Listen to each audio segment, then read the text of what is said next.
Megawati Soekarno Putri, Ketua Umum PDI Perjuangan merespon pihak yang berkomentar dan memprediksi bahwa pemilu 2024 akan berjalan rusuh atau chaos.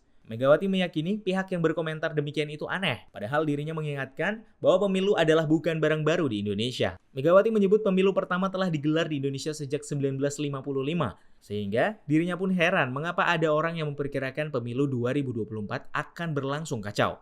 Meski begitu, Presiden kelima Republik Indonesia ini tidak menyinggung pihak mana yang dimaksud berkomentar chaos tersebut. Sebelumnya, Susilo Bambang Yudhoyono, Ketua Majelis Tinggi Partai Demokrat berujar soal isu putusan MK terkait sistem pemilihan legislatif yang disebut berubah jadi proporsional tertutup. Bagi SBY, putusan tersebut dapat mengacaukan situasi pemilu. Alih-alih memilih nama bakal caleg seperti pileg sebelumnya, sistem pemilu proporsional tertutup membuat pemilih hanya memilih logo partai saja. SBY menilai, perubahan sistem yang terjadi di tengah proses pemilu yang sedang berjalan akan jadi isu yang besar dalam dunia politik Indonesia. Presiden Republik Indonesia ke-6 itu pun menanyakan perihal urgensi perubahan sistem pemilu itu kepada MK.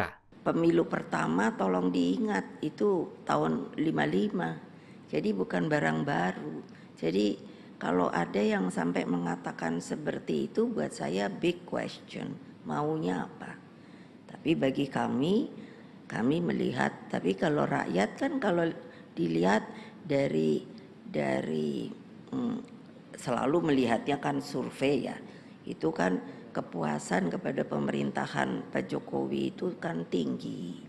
Jadi artinya sangat positif menerima yang namanya perjalanan Republik ini.